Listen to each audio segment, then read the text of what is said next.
Total 42খানা spot আছে জগন্নাথ মন্দির ছাড়া এই পুরীতে। টোটাল মন্দির থেকে 10 কিলোমিটার এরিয়া, যেটা পুরী সার্কেলের মধ্যে পড়ে। 42 বাবা প্রচুর মাছ হয়েছে আছে কিন্তু এখানে। কোনো কিছু শুভ কাজে এলে পুরো পিঠা এগুলো খেয়ে ওরা খুব শুভ মানে। সে রথ কিন্তু অটোমেটিক দাঁড়িয়ে যায় যখন রথ টানা শুরু হয় গুন্ডিচা মন্দির পর্যন্ত। রথ ওই জগন্নাথ দেবের মন্দির থেকে। আর এই ভক্তশালা ব্যাগ যিনি মুসা চলে আসছে, তাই উনি মাসি হিসেবে কিন্তু এখানে আছেন, এই যে বসে আছেন দেখুন। বালিটা ফেলে সেখানে রথ ঘুরিয়ে পরে আবার রথ এই বালির উপরে আসে। এখানে খেলাধুলা করতে ভগবান এই গেট দিয়ে বেরোয়। আচ্ছা, এই গেট দিয়ে জগন্নাথ দেব যখন ঢোকেন ওই গেট দিয়ে উপরে খাট আছে ঘুমানোর জন্য। এই যে রাজা তাকে কিন্তু স্বপ্নাদেশ দিয়েছিলেন যে আমার কাঠটি গিয়ে তুলে নিয়ে আসো। তখন কি করেছিলেন রাজা, সমস্ত প্রজাদেরকে নিয়ে এই যখন সমস্ত প্রজারা আছে এখানে। ধামের অন্যতম ধাম জগন্নাথ ধাম পুরী। আর এই জগন্নাথ ধাম পুরী এলে আপনারা যে সমস্ত স্থান মিস করবেন না, তার মধ্যে এক অন্যতম স্থানগুলির মধ্যে যেগুলি হলো এই 42খানা স্পট। আর এই 42খানা স্পট কিভাবে ঘুরবেন, কত বা খরচ, কার সঙ্গে বা ঘুরবেন, সমস্ত কিছু ডিটেলস নিয়ে আমি এই পর্বে আপনাকে দেখাবো। আর তার সঙ্গে থাকছে বেশ কিছু অজানা রহস্য। সেই ভগবান জগন্নাথ দেবের কাঠ ভেসে আসা থেকে শুরু করে কিভাবে রাজা তাকে উঠিয়ে আবার সেই জগন্নাথ দেবের বিগ্রহ মূর্তি বানালেন, সবকিছু ইতিহাস আজকে ঘুরে ফিরে আপনাদেরকে দেখাবো। আর ওই স্পটগুলো দেখাবো, তাই অবশ্যই ভিডিওটি শেষ পর্যন্ত দেখবেন। আগের ভিডিওর লিঙ্ক আমি ডিসক্রিপশন বক্সে দিলাম, ওখান থেকে দেখে নিতে পারেন। চলুন শুরু করছি ভিডিও। নৌকা বিহার। আচ্ছা, খাওয়া দাওয়া এখানে কমপ্লিট করে এখানে যেখানে গেছিলাম এই যে দুধওয়ালা ধর্মশালার কাছে, এখান থেকে একটা অটো করে নিলাম। আর এটাই করে এখানে আর বাদ বাকি সাইড সিনিং ঘুরবো, যেটা ফার্স্ট আপনি দেখেছিলাম যেটা সমুদ্র না, আর বাদ বাকি সাইড সিনিংগুলো এখানে করবো। আর ইনি হচ্ছেন আমাদের এই দীঘারই লোক, ওখানকার আমাদের বাংলার ওই সাইডেরই লোক। উনি এখানে টোটো চালান এখানে। উনি আজকে আমাদের এই ট্রিপে ঘোরাবেন এই পুরো বাদ বাকি সাইড সিনিং করবেন। চলুন। পুরীতে সাইড সিনিং দুটো পার্টে বিভক্ত। একটি পার্ট হচ্ছে আমরা যে ফার্স্ট পর্বে যেখানে গেছিলাম, আর সেকেন্ড পার্টে যেটা আমরা যাচ্ছি। টোটাল 42খানা স্পট কিন্তু লুকিয়ে আছে এই পুরী ধামে। আপনারা এলে কিন্তু পুরী ধাম অবশ্যই 42খানা স্পট দেখবেন। বরদান ধরে আমরা ধীরে ধীরে কিছু না আমাদের সেই সুন্দর জায়গাগুলি দর্শনের জন্য। আর আমাদের সঙ্গে যিনি আছেন তিনি কিন্তু আমাদেরই বাঙালি। আর বাঙালি থাকলে সুবিধে বাঙালির এই সুবিধে, কারণ বাংলাতে যাদের কোনো ফেস্টিভ্যাল আছে হাজার হাজার লোক এসে অটো চালক কিন্তু সেই একই লাগাবে কালকে বলতে পারি আমাদের অটো চন্দ্রভাগা কি কিন্তু বেশ ভালোভাবেই চন্দ্রভাগা এই সমুদ্র, হ্যাঁ, মা লক্ষ্মীর জন্মস্থান। এবার মা লক্ষ্মী আর জগন্নাথের বিয়ে হয়েছিল সেই চন্দ্রভাগা বিচে। আচ্ছা, ওইখানে হয়েছিল না মা লক্ষ্মী আর জগন্নাথের বিয়ে চন্দ্রভাগা বিচে, এই জন্য বিখ্যাত ওটা। আর যেটুকু ওনার সঙ্গে ছিলাম সেইটুকুর মধ্যেও নানান রকমের ইতিহাস শুনিয়েছিলাম এই পুরীর। কিন্তু অবশ্যই চন্দ্রভাগা একবার আসবেন, আমাদের আজকে সময় নেই, যাবো না।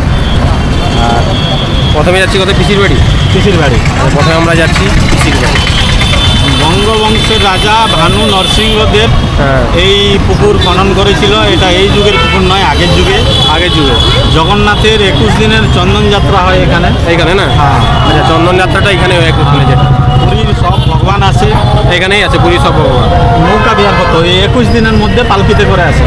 এখানে সরোবর আছে নাকি? সরোবর, যেটা বড় সরোবর। আর যেখানে একটা সরোবর আছে, 21 দিনের যে নৌকা বিহার এখানেই হয়। চলুন দেখাচ্ছি চন্দন যাত্রা। ঠাকুর আসে নৌকা বিহার করে, হলুদ চন্দন জলে স্নান করে যে যার বাড়ি চলে যায়। আচ্ছা, ওই জন্য চন্দন জলে স্নান করে বলে চন্দন পুকুরও বলে। আচ্ছা, আপনি এখানে কতদিন ধরে আছেন? 20 বছর। 20 বছর। বাড়িটা কোন জায়গাটায়? বাড়ি হচ্ছে আমার কন্টাই টাউন। কোনটাই কাঁদি। এলাম জগন্নাথের পিসির বাড়ি আর নরেন্দ্র সরোবর এটা। আর এখানে কিন্তু 21টা চন্দনের যেটা মেলা বসে, সমস্ত ভগবান আছে যেটা বললাম, উনি বললেন। আর এখানেই ভগবানের পিসি কুন্তি দেবী থাকেন। চলুন, কুন্তি দেবীর মন্দির আছে, পুরনো মন্দির, ওইখানে যেতে হবে। মন্দিরটি ওই যে সাদা রঙে দেখা যাচ্ছে। আর এটা এখানে হচ্ছে নরেন্দ্র সরোবর, এটা দেখাচ্ছি। এখানে যে চন্দন যাত্রা বসে, মেলা বসে। আর সামনে যারা দেখছেন 10 টাকার টিকিট কেটে ওই সাইডে আপনাকে যেতে হবে। ওই পিসির বাড়ি, পিসি কুন্তি আছেন ওখানে। আর আমরা যদিও যাচ্ছি না, আপনি গিয়ে কিন্তু ঘুরে আসবেন। ভিতরে কিন্তু ক্যামেরা নট অ্যালাউ, গেলেও আপনাকে দেখাতে পারবো না। আর এই জল একটু আপনি মাথায় নিয়ে নেবেন। বাহ, প্রচুর মাছ হয়েছে আছে কিন্তু এখানে অসংখ্য মাছ। এই যে আর হ্যাঁ বললাম ওই যে সাদা মন্দিরটা দেখছেন ওপাশে পিছনে মন্দির হয়েছে, আর এই যে মন্দিরটা ডুবে গেছে ওইটাই হচ্ছে মন্দির, আগে ছিল ডুবে গেছে পিসির মন্দির। এই যে দেখা দিদি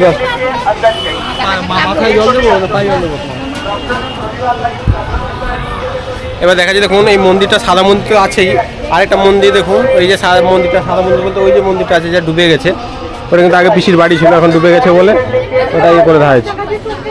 আর দারুণ লাগছে এখানে কিন্তু বসে শানদার এখানে অনুমতি নিতে পারবেন এইভাবে সুন্দর সরোবরে, দারুণ লাগবে দারুণ লাগবে। দারুণ ওয়েদারটাও দারুণ, এও দারুণ। মানে আমি বলবো ঘুরে এলে এইগুলো কিন্তু অবশ্যই ঘুরবেন, এই যেমন পিসির বাড়ি, মাসির বাড়ি, শ্বশুর বাড়ি এইসব। আর একটা ইনফরমেশান দিয়ে দিই, আগামীকাল আজকে হচ্ছে 23 তারিখ, 24 তারিখ হচ্ছে আপনার চন্দ্রভাগায় মেলা বসছে যেখানে জগন্নাথ দেবের বিয়ে হয়েছিল চন্দ্রভাগায়, সেই জন্য এত ভিড়, সবাই যাবে বলে এখানে। যাই হোক সব নিয়ে কিন্তু দুর্দান্ত জায়গাটি খাওয়া ভালো, একবার আসুন আর দেখুন। পুলুরানন্দ ব্রহ্মচারী আশ্রমে এবার শুনে নিন ওনার মুখ থেকে কী ব্যাপারটা ওনার সম্পর্কে কী ছিল।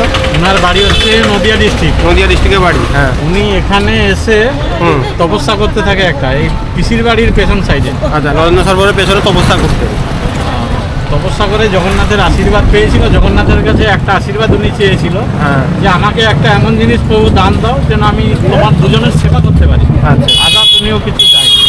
তো উনি যে আশীর্বাদটা পেয়েছিল ধান ধান ধান বুনে দিলে মানে 24 ঘন্টার মধ্যে ধান ফলে পেকে যেত। ওর মধ্যে এক মুঠো ধান বার করে ওর থেকে চাল বার করে দিত, 24 ঘন্টার মধ্যে পেকে যেত। ওইটা থেকে চাল বার করে এক মুঠো চাল বার করে হাঁড়িতে মানে ভোগ রান্না করতো, এক হাঁড়ি ভোগ হয়ে যেত। ওটা জগন্নাথের কাছে প্রত্যেকদিন নতুন চালের ভোগ লাগাতো। আচ্ছা, এটা একটা আশ্চর্য ওনার মহিমা ছিল। পুলুরানন্দ মহারাজ, পুলুরানন্দ মহারাজ উনি গত হয়ে গেছেন, উনি স্বর্গবাস করেছেন, কিন্তু ওনার সমাধিস্থলী সেই জায়গা এখনো থেকে গেছে। এটা দেখতে সবাই যায়, আর সেটা দেখতে সবাই যায়, সেখানে নিয়ে যাচ্ছে। শুনুন এবার শুনলেন, এবার আমরা যাচ্ছি ওই পুলুরানন্দ মহারাজের আশ্রমে যেখানে উনি সভাধিষ্ঠ হিসেবে আছেন।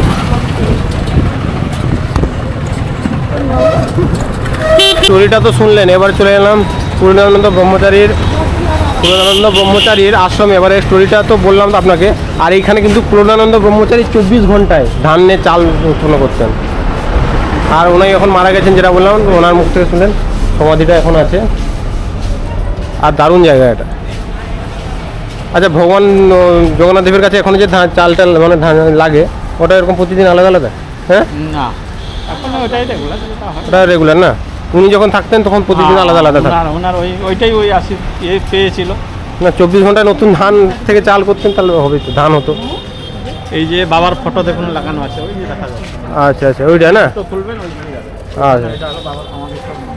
ঠিক আছে ঠিক আছে। দারুণ জায়গা, দারুণ ফুলের চাষ হয়েছে, উফ, দারুণ। দেখেন ফুলের চাষটা কত হয়েছে শুনুন, এখানে কিন্তু ভালোভাবে ফুল টুল এইভাবে জল দিয়ে কিন্তু দারুণ সাজানো গুছানো জায়গাটি। ঠিক পুলুরানন্দ ব্রহ্মচারী যিনি এখন সমাধিস্থ হয়েছেন আর বেঁচে নেই। এই যে ভগবান শিব আছেন আর উনি দেখুন সমাধিস্থ রূপে আছেন। এই যে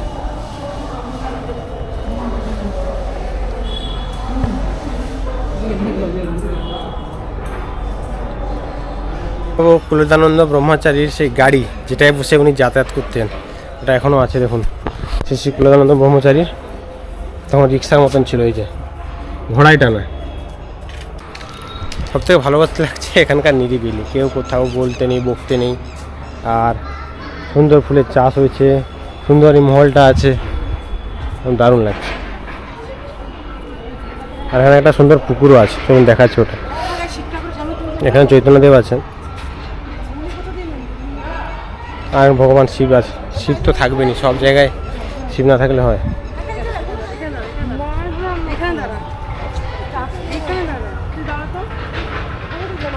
এবার চলে এলাম জগন্নাথ দেবের মাসির বাড়ি। এই যে এটাই হচ্ছে মাউসি মা টেম্পল, মাসির মার মন্দির। আর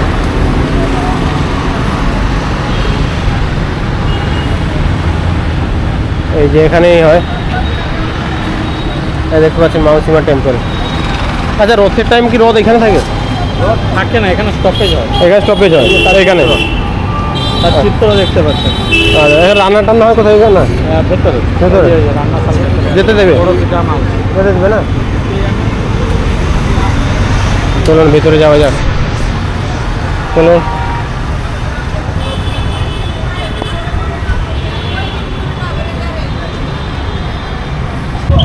আচ্ছা, মাসির বাড়ি দেখে গেলাম। ভেতরে কিন্তু আছে মাসির একটা মন্দির আছে ভেতরে, আর রান্না টান্না হয় যেখানে হয় মাসির বাড়ি, সেগুলো সব আছে। কুয়ো আছে ভিতরে একটা, সব নিয়ে দারুণ একটা দর্শন হলো এখানে। মানে বেশ ফাঁকা ফাঁকাই দর্শন হলো। আর এখানে দেখালাম এখানে কিন্তু থাকে। হলো পোড়ো পিঠা মাসি। পোড়ো পিঠা মানে এনার উড়িয়াদের ধর্মতে আছে, উড়িষ্যার উড়িয়া ধর্মতে কোনো কিছু শুভ কাজে এলে পোড়ো পিঠা এগুলো খেয়ে ওরা খুব শুভ মানে, এটা খেয়ে বেরোতে হবে। মানে জগন্নাথের ওটা বাড়ি থেকে এলো মাসির বাড়িতে পিঠা খেয়ে পরে চললো গুন্ডিচা মন্দির, তার জন্মস্থানে। ও, জন্মস্থানে। ও আচ্ছা আচ্ছা। মাসির বাড়ি দেখা কমপ্লিট হলো। এবার চলুন যাবো আরেকটা নতুন স্পটে, ভক্তশালা বেগ যেটা বললেন। এবার চলুন ওখানে মসজিদের মধ্যে ভগবান, তাই তো? মসজিদের মধ্যে ভগবান। এবার চলো মসজিদের মধ্যে ভগবান জগন্নাথ দেবকে এবার দেখবো আমরা। এটা দারুণ জায়গা, এটা শুনেই ভালো লাগছে, অবাক করা দৃশ্য। জগন্নাথ দেবের রথ অটোমেটিক সেখানে স্টপ হয়ে যায়, অটোমেটিক দাঁড়িয়ে যায়। অটোমেটিক দাঁড়িয়ে যায়। আচ্ছা, জগন্নাথ দেবের রথের চাকা নিজেই বন্ধ হয়ে যায়।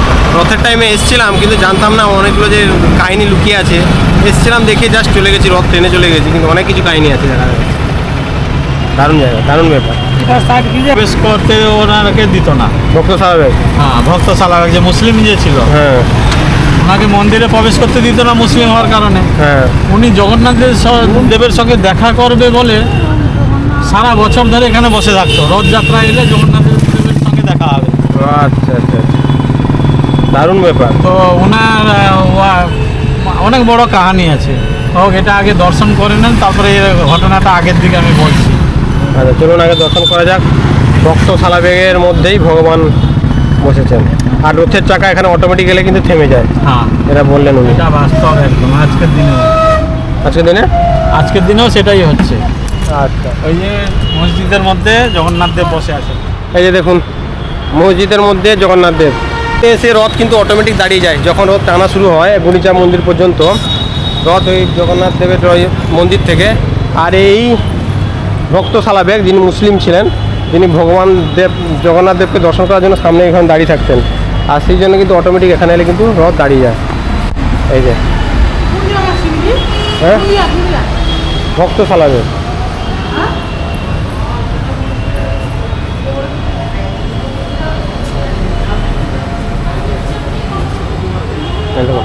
জগন্নাথ দেব এই রথের চাকা আছে অটোমেটিক, বলেছিলাম যে অটোমেটিক রথের চাকা এখানে দাঁড়িয়ে যায়। আর তারপরে এই যে ভক্তশালা বেগের পুরো হিস্ট্রি কিন্তু এখানে দেওয়া আছে, আপনি দেখে নিতে পারেন।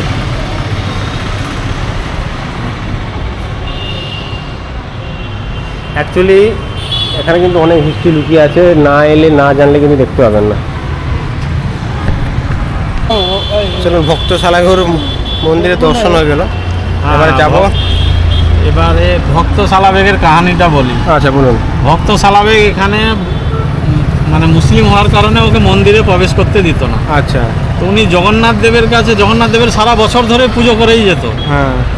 সেটাই জগন্নাথ দেবের সঙ্গে দেখা করার জন্যে বছরে একবার রথযাত্রা আসবে, সেই রথের দিন দেখা হবে, সেই বছর সারা এখানে বসেই থাকতো। কখন আসবে। আচ্ছা। এবারে ঘর সংসার ছেড়ে এইখানেই বসে থাকতো। ওনার গরিব পরিবার ছিল, ওনার স্ত্রী এসে বিরোধ করতো যে কি জগন্নাথ দেবের পুজো করছো, জগন্নাথ দেবের বছর বছর ধরে পুজো করছো, কই জগন্নাথ দেব আমাদেরকে একটা ছেলে দেয় নাই, আমাদের একটা ছেলে হয়নি, বয়স হয়ে গেল। কিন্তু ও জগন্নাথ দেবের কাছে চায়নি, কিন্তু এই স্ত্রীর মুখ থেকে শোনার পরে চেয়েছিল যে প্রভু আমাকে একটা ছেলে দান দাও। তার একটা ছেলেও হয়েছিল, হওয়ার পরে ছেলেটা সাপে কেটে মারা যায়। আচ্ছা। ওর স্ত্রী তখন ওই মৃত ছেলেটাকে নিয়ে এইখানেই এসেছিল, ওর বাড়ি থেকে এইখানে যে বসেছিল, যে আমি আমাদের মৌলবীর কাছে নিয়ে গেছিলাম, আমাদের মৌলানা সাহেবের কাছে নিয়ে গেছিলাম, বললো যে ছেলে সাপে কেটে মারা গেছে। তখন ভক্ত সালাবেগ বিশ্বাস করেনি, বলছে না জগন্নাথ দেব যে জিনিস দান করে দিয়েছিল সেটা কোনো দিন ফেরত নেবে না। নিয়ে কাঁদতে কাঁদতে উনি ছুটলো সোজা জগন্নাথ মন্দির, জগন্নাথ ওনার ছেলেকে নিয়ে মন্দিরের সামনে দুয়ারে শুয়ে দিয়ে পরে কাঁদছে ওখানে দাঁড়িয়ে, যে প্রভু আমাকে একটাই মাত্র ছেলে দান দিয়েছিল, সেটা আবার কেড়ে নিলে। 2-4 ফোঁটা চোখের জল পড়েছে ছেলেটার মুখে, ছেলেটা আবার উঠে দাঁড়িয়ে পড়েছে। ও স্ত্রী আগে এই জগন্নাথ মানতো না, মুসলিম ছিল। ও স্ত্রীর সঙ্গে এর তর্ক বিতর্ক হতো যে আমাকে আল্লাহ দিয়েছে, এ বলছে না আমাকে জগন্নাথ দিয়েছে ছেলেটাকে। কিন্তু সেইটা প্রমাণ হয়ে গেল কে দিয়েছে। তখন ওই ছেলেটা আবার জ্যান্ত হয়ে ফিরে পেল। তখন থেকে ওর স্ত্রীও ওর ভক্ত হয়ে গেল জগন্নাথ। সবই ভগবানের লীলা, সবই ভগবানের লীলা। এবারে যাব সমাধিস্থলে। কার সমাধি? রাজা ইন্দ্রদুমের 18টা ছেলের সমাধিস্থলে যাবে। দারুণ হিস্ট্রিগুলো কিন্তু দারুণ আছে, কিন্তু কি আছে পুরো দারুণ হিস্ট্রি। রাজা ইন্দ্রধনু মানে কি? রাজা ইন্দ্রদুম্ন হচ্ছে যিনি জগন্নাথ দেবকে স্বপ্নের মাধ্যমে পেয়েছিল। আচ্ছা। সমুদ্রের মন্থন থেকে কাঠ এসেছিল। আচ্ছা আচ্ছা, ওই যে বাঁকি মনে যে কাঠটা এসেছিল, হ্যাঁ হ্যাঁ, ওই কাঠটা রাজা ইন্দ্রদুম্ন। রাজা ইন্দ্রধনু। তার ছেলের এখানে কটা ছেলে বললেন? 18টা ছেলের সমাধি। 18টা ছেলের সমাধি দিয়েছিল, নিজের ছেলেকে নিজের হাতে বলিদান করে সমাধি দেয়। এখানে এইখানে কি জন্য দেখতে পাচ্ছেন? এক তো ওনার মনে মানে আক্ষেপ ছিল যে জগন্নাথকে সম্পূর্ণ করতে পারলাম না, হাত নাই কান নেই। আচ্ছা আচ্ছা, উনি তৈরি করেছিলেন তো? ওনার ওয়াইফ গেটের সামনে বসেছিল, মাসি গুন্ডিচা দেখে। হ্যাঁ, গেটের সামনে উনি না ইয়ে করে গেটটা যে খুলে দিল, অসম্পূর্ণ থেকে গেল। এই করেছিল বিশ্বকর্মা ব্রাহ্মণ রূপে এসে। মাসি যে খুলে দিল, মাসিকে খুলতে বারণ ছিল যে যতক্ষণ আমি না বেরোবো তুমি গেট খুলবে না। সে 8 দিন হয়ে গেল, 9 দিন আর মাসি ধৈর্য ধরলো। যে বোধহয় ওই বামনটা না খেয়ে দিয়ে মারা গেছে। খুলে দিল, খুলে দেখি কোথায় বামন নাই, অসম্পূর্ণ থেকে গেল, মূর্তি অসম্পূর্ণ। আর দ্বিতীয়ত রাজা চিন্তা করলো যে আমার দেহত্যাগ হওয়ার পরে জগন্নাথ মন্দির কিন্তু যদি 18টা ছেলেকে ছেড়ে যায় তাহলে 18 ভাগে এরা ভাগ করে দেবে। সেই জন্য জগন্নাথ আর কোনো অস্তিত্ব এরা রাখবে না, সেই জন্য মেরে দিয়েছে। সেই জন্যে জগন্নাথ দেবের অস্তিত্বকে বাঁচিয়ে রাখার জন্য এখানে বলিদান দিয়েছে যে আজকের পর থেকে জগন্নাথ দেব সবার, কেউ বলবে না যে আমার বাবা। আচ্ছা আচ্ছা, শুনতে পেলেন তাহলে ওনার মুখ থেকে। এই যে 18টা ছেলের সমাধি পুরো কিন্তু এখানে আছে, ওই সাইডে কিন্তু পুরো 18টা ছেলের সমাধি আছে। সত্যি দারুণ ইতিহাস জড়িয়ে আছে। হ্যাঁ, এখানে কিন্তু 18টা ছেলের সমাধি কিন্তু এখানে আছে।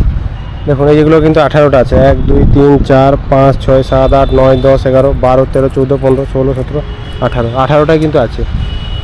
আর এই 18টা পিলার, এই 18টা সমাধি। রাজা হিসেবে এত বড় ত্যাগ করা সম্ভব নয় যে 18টা ছেলেকে একসঙ্গে হত্যা করা। এই সমস্ত প্রাচীন ইতিহাস কিন্তু পুরী এলে শুনতে পাবেন এইসব জায়গা দর্শন করলে। আর পুরো ডিটেলস আমি দিয়ে দিলাম, আর অটো নাম্বারটাও দিয়ে দেবো। ওনার সঙ্গে আসবেন, উনি ভালো দর্শন করাবেন আর ভালো হিস্ট্রিও আপনাকে বলে দেবেন, যেগুলো দেখালাম। ওনার মুখ থেকে বলছেন টোটাল 42খানা স্পট আছে জগন্নাথ মন্দির ছাড়া এই পুরীতে। টোটাল মন্দির থেকে 10 কিলোমিটার এরিয়া, যেটা পুরী সার্কেলের মধ্যে পড়ে, 42 স্পট। বাপরে বাপ, আমরা কটা দেখবো? কোনারক মন্দির এখান থেকে 36 কিলোমিটার। দেখা যাক পরে কোনোদিন দেখাতে পারি কিনা, কিন্তু যেটা আজকে দেখাচ্ছি বেস্ট 10 স্পট বিকেলে যেটা আমরা ঘুরছি। চলো ওনার সঙ্গে। নদী 18 নালা নদী এটা। হ্যাঁ, এই 18টা ছেলের সমাধি দেওয়া আছে, ওই ছেলের সমাধির এইটার জন্য এখানে 18 নালা নদী নামে কিন্তু পরিচিত। এটা কোথায় গিয়ে লেগেছে লাস্ট? এটা চলে গেছে সমুদ্রে, বেরিয়ে গেছে সমুদ্রে লেগেছে না, বঙ্গোপসাগরেই লেগেছে। ইতিহাস সারা জীবন এইভাবে রয়ে যাবে। আর আমাদের ইচ্ছে হলো ওই ইতিহাসকে ঘুরে ঘুরে দেখা। আর দেখতে গেলে এইভাবে কিন্তু এসে আপনাদের পুরীর ইতিহাস জানতে গেলে এইভাবে ঘুরতে হবে আর এদিকে আসতে হবে। এবারে চলে এলাম গুডিচা মন্দির সামনে। দেখুন এখানে থামবো, এবারে দেখবো যেখানে জগন্নাথ দেবের রথ এসে থামে বা এখানে থাকেন জগন্নাথ দেব। মাসির বাড়ি ঠিক পরেই সোজা এলে এখানে কিন্তু এসে থাকবে। এটাকেও আমরা মাসির বাড়ি বলি। কেন বলি? জগন্নাথ দেবের কি দুটো মাসি? আচ্ছা, অবশ্যই ভগবানের দুটো মাসি। দুটো মাসি দৈবগিরি ঘরে জন্ম হয়েছিল, যশোদার ঘরে লালন পালন হয়। এখানে সেই একই হয়। এখানেও সেই একই পরিস্থিতি, দুটোই মাসি আছে। এইটা হলো জগন্নাথের জন্মস্থান, এই যে পরেরটা হলো। ঠিক আছে। আর জল জ্যান্ত একটা ছোট্ট মাসি বসে আছে, বহুত বয়স্ক, অনেক দিন থেকে উনি বসে গেটের জল জ্যান্ত? এখনো বসে আছে, কথা বলবে। যাও অডিও ভিডিও করে আসি। হ্যাঁ, যে মাসির বাড়ি দেখুন, এইখানে রথ কিন্তু দাঁড়ায়, দেখুন কীভাবে আঁকা হয়েছে, এইভাবে অঙ্কন করা আছে। আর সোজা হচ্ছে আমাদের জগন্নাথ দেবের মন্দির। আর এই যে কাটিয়া ওই যে বসে আছে ছোট্ট করে মাসি, উনি জলজন্ত মাসি বলছে, উনি নাকি মাসি।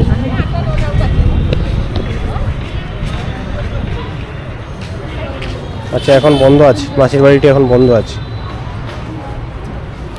এখন বন্ধ আছে নাকি? খালি রথের সময় আষাঢ় মাসে, আষাঢ় মাসে খোলে? আসাম বাড়ি হ্যাঁ দর্শন হয়েছে, হ্যাঁ। তার জন্য জগন্নাথ টানিছে, জুতো রাখো এই দরজাতে প্রণাম করে আসো। ঠাকুর সেইখানে দাঁড়াবে, তো সেইখান থেকে জগন্নাথ টানিছে। এবার প্রণাম করো, আসো পুজো দিবে, নাম গোত্র বলবে। মোবাইল ক্যামেরা বন্ধ করো। পয়সা দেওয়া হচ্ছে তো এখানে। না না না, হ্যাঁ উনি মাসি নাকি? হ্যাঁ,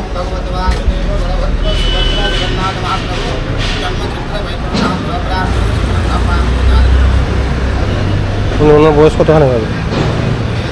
জিজ্ঞাসা করো, মাসির সঙ্গে কথা বলো, বলো তো। বাংলায়? হ্যাঁ, তুমি তো যা পাও। হুম।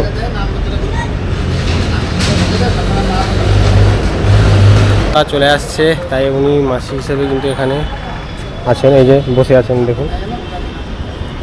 আর এখানে কিন্তু প্রণাম করে সবাই আসছে। আর ভিতরে কিন্তু এখন ঢোকা বন্ধ, একমাত্র একদিনই খোলে।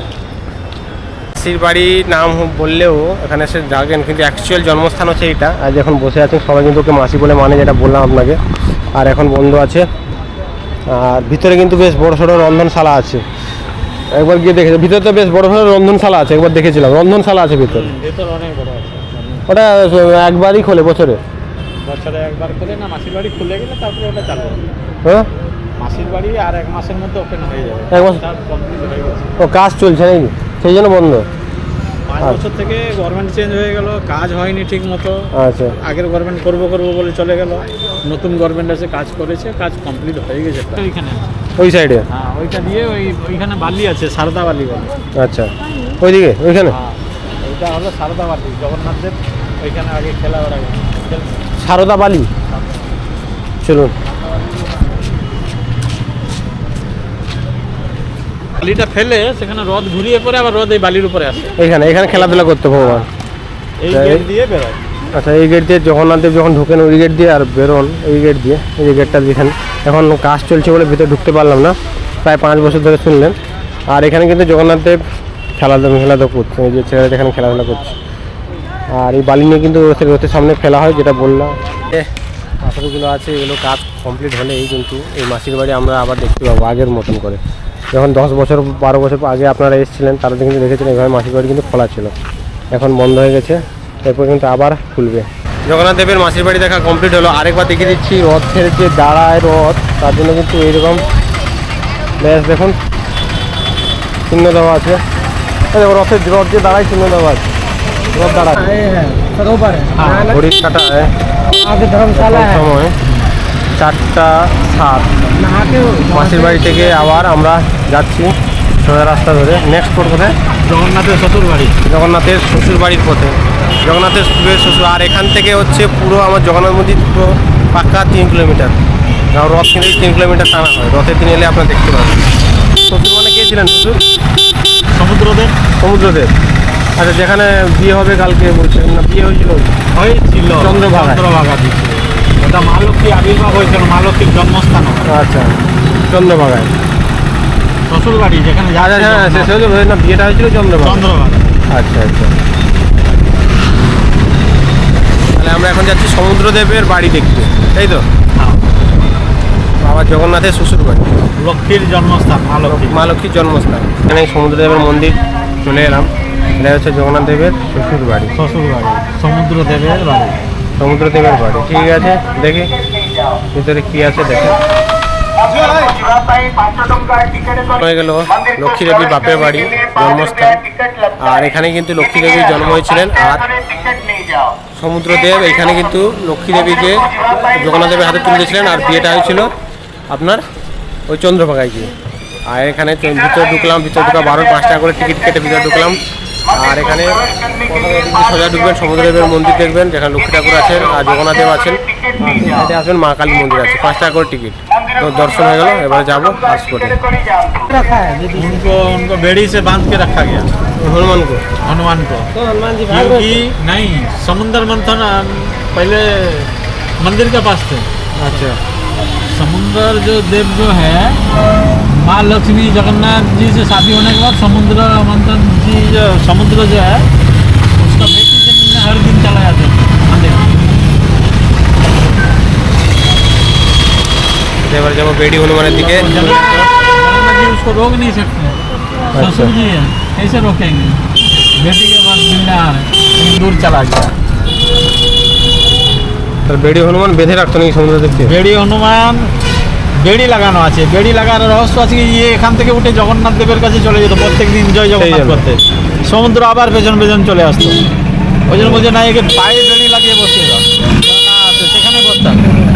আচ্ছা, এটা বেড়ি হনুমান, এইটা বেড়ি হনুমান। চলুন বেড়ি হনুমানের গল্প শুনলেন, পাশে ঠিক আছে। এটাই বেড়ি হনুমান, যেখানে সমুদ্র দিয়ে বারবার চলে যেতেন জগন্নাথ দেবের কাছে, আর হনুমান ছুটতেন তাই জন্য তার পিছনে পর্যন্ত সমুদ্রে ছুটতেন, আর ওটাকে আটকানোর জন্য বেড়ি লাগানো থাকতো। আর এটা হচ্ছে বেড়ি হনুমানের মন্দির। চলুন, পরপর কিন্তু পুরো ইতিহাস জড়িয়ে আছে এই বেড়ি হনুমান মন্দির থেকে, সমুদ্রদেবের মন্দির থেকে শুরু করে সব কিছুতে ইতিহাসটা বললাম। তো এবার এখানেও 5 টাকা করে টিকিট কেটে ঢুকতে হবে বেড়ি হনুমানের মন্দিরের জন্য। চলে এলাম বেড়ি হনুমানের মন্দিরে, আর ওইখানে হচ্ছে হনুমানকে বেড়ি দেওয়া থাকতো, বারবার সমুদ্রদেব হনুমানের পিছনে পিছনে জগন্নাথ দেবকে দর্শনের জন্য চলে যেতে বলে। আর এখানে 5 টাকা দিয়ে টিকিট কেটে কিন্তু আপনাকে প্রবেশ করতে হবে এর মধ্যে। আর ভিতরে কিন্তু ফটোগ্রাফি নট এলাও, বাইরে থেকে দেখাচ্ছি আপনাদেরকে। এই যে বেড়ি হনুমান, এইদিকে এন্ট্রি করতে হবে দেখছেন, আর ওই পিছন দিক দিয়ে এক্সিট, ওখানে কিন্তু বেড়ি হনুমান আছেন। আর এখানে দেওয়া আছে দেখুন অনলি ফর হিন্দু, হিন্দু ছাড়া কিন্তু অন্য কেউ এলাও নেই এই মন্দিরে।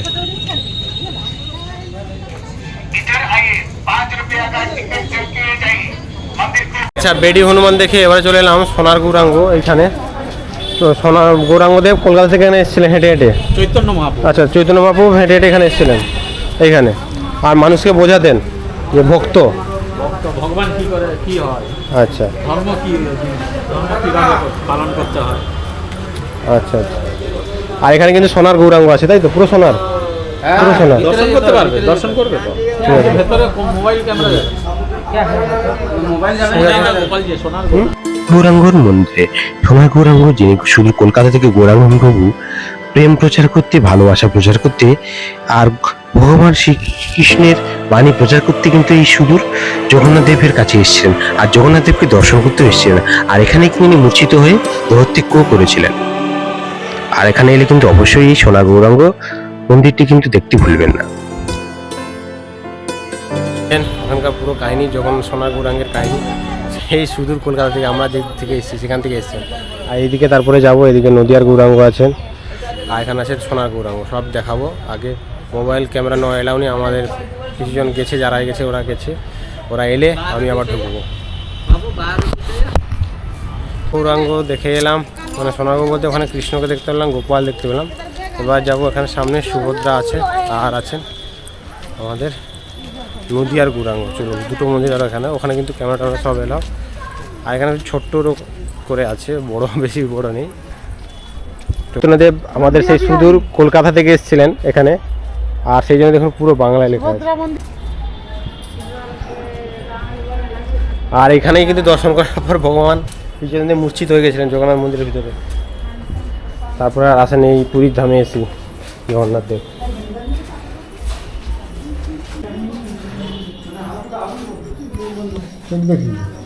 পুজোটা তো একদম প্রতিরু দেখিয়ে এলানি। জয় জগন্নাথ। ভিতরে খাট আছে ঘুমানোর জন্য। এই যে দেখছেন ভগবানের খাট আছে। এখানে জগন্নাথ বলরাম সুভদ্রা আছেন, শুধুমাত্র সুভদ্রা নেই কিন্তু, যেটা সুভদ্রা দেবের মন্দির হিসেবে পরিচিত। এবার ঢুকছি নদিয়ার গৌরাঙ্গ, যিনি নদিয়া থেকে এসেছিলেন সেই সুদূর শ্রীকৃষ্ণের বাণী প্রচার করার জন্য, মানুষদের কাছে তুলে ধরার জন্য। চলুন, এখানে কিন্তু এটা অনেক আগেকার, দেখুন প্রায়। হরে কৃষ্ণ হরে কৃষ্ণ। এইখানে মারা গেছিলেন তো। দেখা কমপ্লিট হয়ে গেল, আর প্রায় কিন্তু সমুদ্রের পাশাপাশি চলে এলাম। এইখানে কিন্তু তিনটে আছে স্পট, প্রথম সোনা গৌরাঙ্গ, তারপরে নদিয়ার সুভদ্রা মন্দির, তারপরে এই নদিয়ার গৌরাঙ্গ। দেখা কমপ্লিট হয়ে এবার কিন্তু আমরা বেরিয়ে যাব, আবার টোটোতে যাব। আর দারুণ দারুণ লাগছে ব্যাপারটা। রাজা ইন্দ্রদূম এসেছিল কাঠ দিতে, ওনার যে প্রহরীদেরকে নিয়ে এসেছিল, বললো কাঠটা নিয়ে চলো, কেউ তুলতে পারেনি। যখন মানুষ না পেরেছে, হাতিকে ডেকেছে, হাতিও তুলতে পারেনি। রাজা তখন ইন্দ্রদূম বললো যে আমি, জগন্নাথ দেব তো বললো যে উনি ওনার কাঠ আসছে ভেসে নিয়ে, মানে ভেসে আসছে, আমাকে নিয়ে যেতে বললো, আদেশ করেছে, কাঠ উঠছে না কেন? রাজা ইন্দ্রদূম হাত লাগাতে নিজেই চলে এলো, কাঠ নিজে তুলে নিয়ে চলে এলো। এই তো ওনাকে স্বপ্নে দিয়েছে, ওনাকেই স্বপ্নাদেশ দিয়েছিল, ওনাকে বলেছিল যে আমি ওনার সঙ্গেই আসবো, ওনার কাঁধেই আসবো। মাসির বাড়ি যাকে বলা হয় ওইখানে বানানো হয়েছিল, হ্যাঁ জন্মস্থান। তো মাসির হাজব্যান্ড হলো রাজা ইন্দ্রদূম, মাসির হাজব্যান্ড। আচ্ছা, তারপরে ওইখানে জগন্নাথ মন্দিরের প্রতিষ্ঠা হলো ওইখানে গিয়ে। হ্যাঁ, তারপরে জগন্নাথ মন্দিরে গিয়ে বসানো হয়েছে ঠাকুরকে।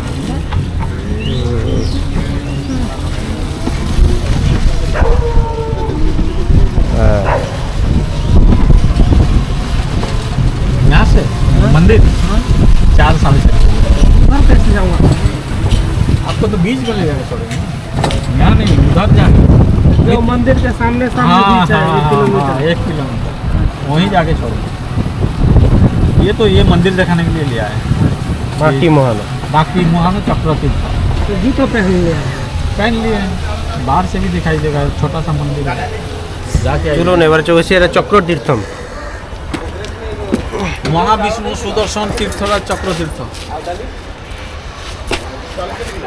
এটা হচ্ছে সেই মন্দির, দেখুন চক্রতীর্থ। এখানে কিন্তু সামনে সমুদ্র, আর এখানে কিন্তু কাঠ ভেসে এসেছিলো এই সামনে সমুদ্র থেকে, এখানে কাঠ ভেসে এসেছিলো। আর আমাদের মাসির যে হাজব্যান্ড এই রাজা, তাকে কিন্তু স্বপ্নাদেশ দিয়েছিলেন যে আমার কাঠটি গিয়ে তুলে নিয়ে আসো। তখন কী করেছিলেন রাজা, সমস্ত প্রজাদেরকে নিয়ে, এই যে এখন সমস্ত প্রজারা আছে এখানে, সবাইকে নিয়ে কিন্তু কাঠ তুলতে গেছিলেন, কিন্তু এইটা চন্দন কাঠ ভেসে এসেছিল, কিন্তু কেউ তুলতে পারেনি, একমাত্র রাজা ইন্দ্রদূম হাত লেগেছিলেন, মানে যিনি হাজব্যান্ড মাসির। তারপরে কিন্তু কাঠটি উঠে এসেছিল। আর তখন তারপরে এই কাঠটি এই মাসির বাড়ি যেখানে আমরা দেখে গেলাম গুজিটা মণ্ডপ, ওখানে গিয়ে বানানো হয়েছিল, তারপরে পুরীতে গিয়ে স্থাপন হয়েছিল। এটা হচ্ছে এর হিস্ট্রি। এখানে কিন্তু অনেকে আসে না, এর অজানা ইতিহাস যেটা বললাম, আপনারা এলে কিন্তু অবশ্যই এখানে আসবেন। এর চিত্র সহকারে কিন্তু এখানে দেওয়া আছে। আর এখানে দেখুন ভগবানের মূর্তিও আছে, এই যে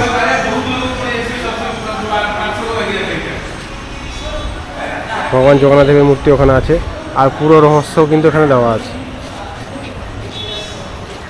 আর এটা মহাবিষ্ণু চক্রতীর্থ নামেও পরিচিত। সত্য পালনে 18 ছেলের গালা কেটে রাস্তায় নাম বানিয়েছেন 18 ব্রিজ। যেদিনে আপনার 15 ডিগ্রি খণ্ডগিরি টুরিস্ট বাসে যাবে, গাইড বুঝিয়ে দেবে সেই নদী ঘুরে ঘুরে এখানে এসে সমুদ্রের মধ্যে সঙ্গম ছিল।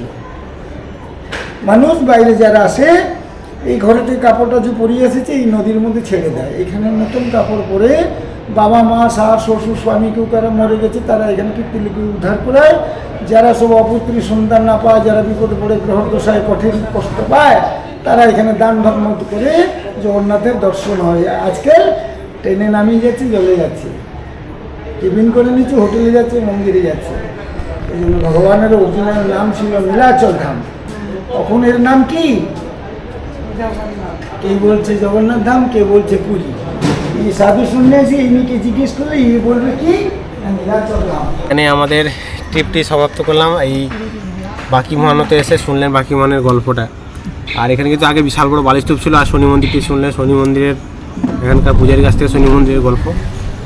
আর এবার আমরা যাব এই পথ ধরে সোজা সমুদ্রের দিকে।